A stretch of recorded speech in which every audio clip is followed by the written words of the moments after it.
Hello friends, welcome to online classes. मेरा नाम है रजत अग्रहरी। आज ये आपका स्टैटिक जीके का वीडियो है। आप लोगों ने थंबनेल से ही समझ गए होंगे कि आज कुछ उत्पादन से रिलेटेड कुछ ऐसा रिवॉल्यूशन हुआ हमारे देश में।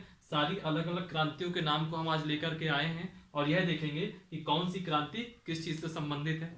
पिछली क्लास में हम लोगों ने कृषि पद्धति की बात की थी, जैसे सेरीकल्चर हो गया, ओलेरीकल्चर हो गया, है ना, एपीकल्चर हो गया। ये सब चीजें हम लोगों ने पिछली क्लास में देखा था। या तो क्वेश्चन उससे आता है या फिर एक क्वेश्चन इससे पकड़ता है ना।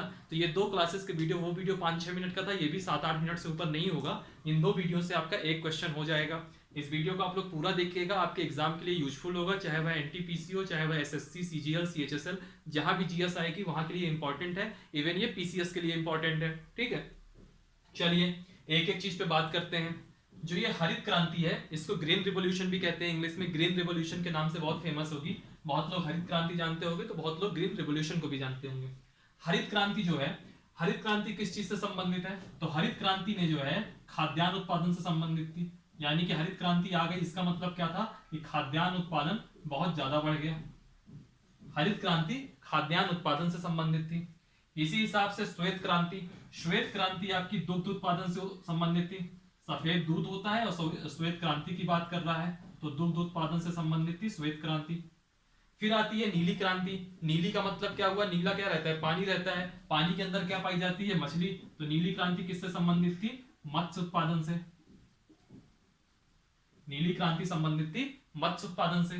फिर आती है भूरी क्रांति, ब्राउन कलर। ब्राउन कलर में क्या रहता है? उर्वरक रहता है, तो उर्वरक उत्पादन। आप लोग उर्वरक जानते होंगे, जो लोग खेती वगैरह परिवार से होंगे, गांव से होंगे, वो लोग तो उर्वरक जानते ही होंगे। ठीक है, पेस्टिसाइड्स जिसे कहते हैं। फिर आता है रजत क्रांति। रजत क्रांति अंडा उत्पादन से है। एग वगैरह का जो उत्पादन होता है, अंडा उत्पादन, उसको कहते हैं रजत क्रांति। फिर आता है पीली क्रांति। पीले में क्या आएगा? दाल वगैरह जैसे सॉरी, जो मतलब तिल वगैरह जो रहती है, इसको हम कहेंगे तिलहन। तो ये तिलहन के उत्पादन से संबंधित है पीली क्रांति। फिर आती है कृष्ण क्रांति। कृष्ण क्रांति बायोडीजल के उत्पादन से संबंधित है। किससे संबंधित है? बायोडीजल के उत्पादन से।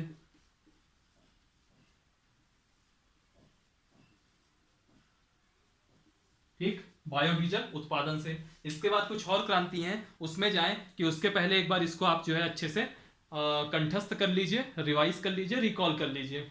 हरित क्रांति ग्रीन रिवॉल्यूशन खाद्यान्न उत्पादन से संबंधित है। श्वेत क्रांति दुग्ध उत्पादन से संबंधित है। नीली क्रांति मत्स्य उत्पादन से संबंधित है। भूरी क्रांति उर्वरक उत्पादन से संबंधित है। रजत क्रांति अंडा उत्पादन से संबंधित है। पीली क्रांति तिलहन उत्पादन से संबंधित है। कृष्ण क्रांति बायोडीजल उत्पादन से संबंधित है। सबसे पहले ये कुछ क्रांति हो गई। इससे रिलेटेड जो है कुछ एक फैक्ट है, वो भी देख लीजिए, फिर मैं आगे की क्रांति में जाऊंगा। जो ये ग्रीन रिवॉल्यूशन है, इसका स्क्रीनशॉट ले लीजिएगा आप। ठीक है, जो ग्रीन रिवॉल्यूशन है ये आपका 1967-68 में प्रारंभ हुआ था भारत में। 1967-68 में प्रारंभ हुआ था। और याद रखिएगा, भारत में जो हरित क्रांति के जनक हैं, फादर ऑफ ग्रीन रिवॉल्यूशन, हरित क्रांति के जनक हैं, उनका नाम है एम एस स्वामीनाथन। अक्सर आप लोग सुनते होंगे जब कृषि का मुद्दा उठता है कि स्वामीनाथन रिपोर्ट लागू करो, गवर्नमेंट कहती है कि हम पहली पार्टी हैं जिन्होंने स्वामीनाथन रिपोर्ट लागू किया, तो वो एम एस स्वामीनाथन हरित क्रांति के जनक कहलाते हैं। ठीक है, एम एस स्वामीनाथन। अब आपको एक चीज बतानी है कि हरित क्रांति के ओवरऑल वर्ल्ड में जनक कौन है। ठीक है, ये लोग आप लोग कमेंट बॉक्स में जाइएगा, नहीं तो चलिए मैं ही बता देता हूं। नॉर्मन बॉरलॉग वो जो है हरित क्रांति के ओवरऑल वर्ल्ड वाइड फादर माने जाएंगे। फिर एक टर्म आया यहाँ पे उर्वरक। इस उर्वरक से रिलेटेड भी कुछ फैक्ट देख लीजिए कि उर्वरक उत्पादन में दो चीजें हैं। उर्वरक का उत्पादन यानी कि प्रोड्यूसर, और दूसरा शब्द है उर्वरक का उपभोग यानी कि कंजप्शन, कंज्यूम। तो उर्वरक उत्पादन के मामले में जो भारत है उसकी रैंक तीसरी है। भारत की रैंक तीसरी है प्रोड्यूस करने के मामले में। पहले नंबर में कौन है? तो पहले नंबर में चीन है, चीन के बाद अमेरिका है, और अमेरिका के बाद भारत है।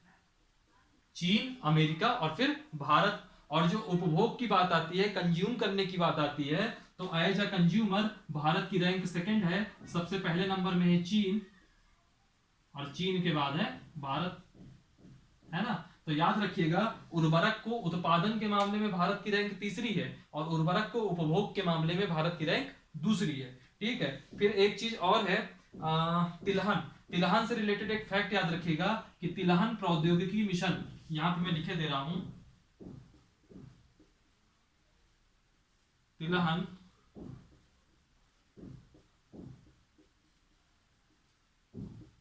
तिलहन प्रौद्योगिकी मिशन की स्थापना हुई थी सन 1986 में। हालांकि ये सब मुझे अभी यहाँ बताना नहीं चाहिए था, लेकिन अब सामने दिख गया तो मैं आपको इसको यहाँ करे दे रहा हूँ, क्योंकि ये सब चीजें आप कहाँ पढ़ोगे, ये आप पढ़ोगे इकोनॉमिक्स में, जब हम लोग बात करेंगे एग्रीकल्चर की। आप लोग इसका स्क्रीनशॉट ले लीजिएगा, ठीक है। और अभी जबकि मैं बोल रहा हूँ तो 10 सेकंड वीडियो रिवाइंड कर लीजिएगा, फिर स्क्रीनशॉट ले लीजिएगा। इससे क्वेश्चन बहुत ज्यादा पूछे जाते हैं। तो हम लोग कहाँ तक बात कर लिए थे, कृष्ण क्रांति तक, ठीक है। कृष्ण क्रांति के बाद आएगा लाल क्रांति, रेड रेवोल्यूशन, लाल क्रांति। लाल क्रांति जो है दो चीजों के लिए है, टमाटर के लिए भी है और मांस के उत्पादन के लिए भी है। तो मैं दोनों चीजें लिखे दे रहा हूं, मांस उत्पादन और टमाटर उत्पादन, दोनों के लिए हम लाल क्रांति शब्द का उपयोग करते हैं, मांस उत्पादन और टमाटर उत्पादन। फिर इसके बाद आती है पिंक रिवॉल्यूशन, गुलाबी क्रांति। याद रखिएगा, जो मत्स्य उत्पादन है, मत्स्य उत्पादन के लिए ब्लू रिवॉल्यूशन यानी कि नीली क्रांति शब्द का इस्तेमाल करते हैं। और जो झींगा मछली होती है, कौन सी मछली, झींगा मछली का जो उत्पादन होता है वह संबंधित है पिंक रिवॉल्यूशन यानी कि गुलाबी क्रांति से। फिर इसके बाद एक आती है बादामी क्रांति। आप सोच रहे होंगे कितने अजीब अजीब से नाम आ रहे हैं, आपने 4-5 इसके सुन भी रखे होंगे पहले से, लेकिन जो कुछ अजीब लग रहे होंगे तो यकीन मानिए ये अजीब नाम अगर आपको याद आएंगे तभी अगर एग्जाम में कुछ अजीब क्वेश्चन होगा तो आप उसको सॉल्व कर पाएंगे। बादामी क्रांति किससे संबंधित है, बादामी क्रांति संबंधित है मसाला उत्पादन से। बादामी क्रांति संबंधित है मसाला उत्पादन से। फिर आता है आपका सुनहरी क्रांति, मार्कर ये वाला खत्म हो गया लगता है। सुनहरी क्रांति, सुनहरी क्रांति किससे संबंधित है, फलों के उत्पादन से।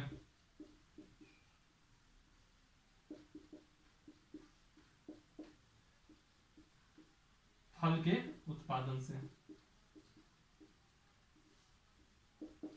फलों के उत्पादन से। और फिर लास्ट है अमृत, अमृत क्रांति कह दीजिए, अमृत परियोजना कह दीजिए, जो भी कहिए। ये अमृत का अर्थ होता है नदी जोड़ो परियोजना, ठीक है।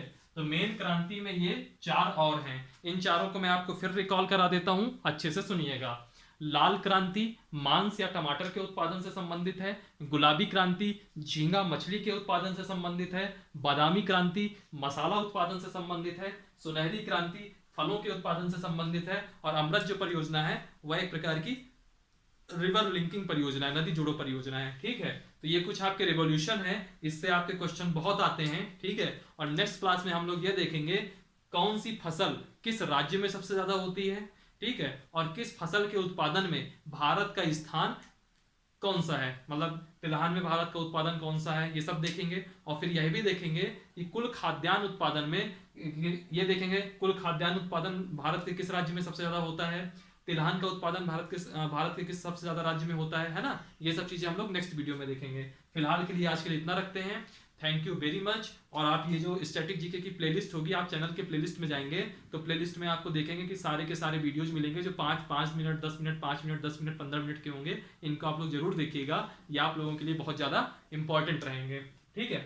और इसके अलावा उसमें प्लेलिस्ट जो स्टैटिक जीके की है, उसके अलावा रीजनिंग की भी प्लेलिस्ट होगी, उसके अलावा आपकी एक प्लेलिस्ट होगी जीएस की होगी। जीएस पे बहुत डिस्क्रिप्टिव वाला उसमें पढ़ाया जाता है, और जो रीजनिंग है वो भी आपके लिए काफी उपयोगी होगी, यूजफुल रहेगी।